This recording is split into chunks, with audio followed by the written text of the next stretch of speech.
Hey, it's Jones Loflin. Welcome to Insights in the Jones Zone, where I give you a way to master your week in 3 minutes or less. I don't know about you, but once this pandemic started, my quality of sleep went way down. And I realized that I had to do something to figure out how to get a better night's sleep for the success of my business, for my own relationships, and just for my own personal well-being. And so over the past few months, I've done a lot of reading, I've done a lot of informal research on myself to try to figure out what helps me to get a good night's sleep. And so I offer these to you today in the hopes that they help you not just during this season, but anytime you're struggling to get better sleep. The first thing is really managing my nutrition.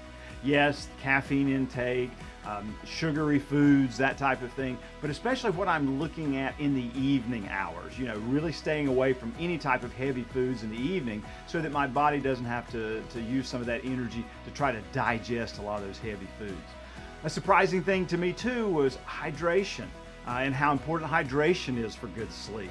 I get my water typically the first half of the day, but the second half of the day I might not be as intentional because I'm drinking iced tea or maybe a soft drink or something like that, and I don't think about, I need to get my water. So I really tried to be intentional about staying hydrated the second half of the day, and that's helped me to rest better at night.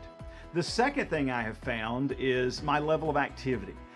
If you followed my work for any amount of time, or you know me, you know I like to get some cardio exercise first thing in the morning, and I may or may not get some exercise later on in the day of a physical nature.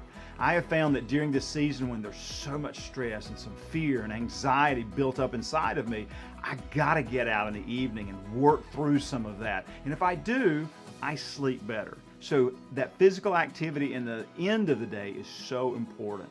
Finally, it's not just about nutrition, it's not just about activity, but I really have to work differently with my brain.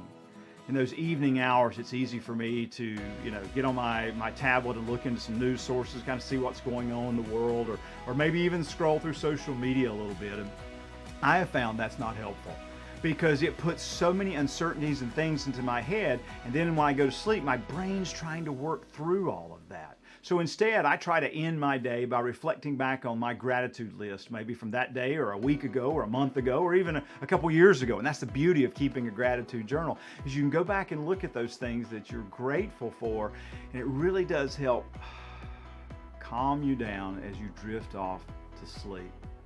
This is Jones Loflin. I hope it's a fantastic week where you can nab better rest. You get it? Nutrition, activity, brain. Where you can nab some better rest. Thanks for spending a few minutes with me today in the Jones Zone.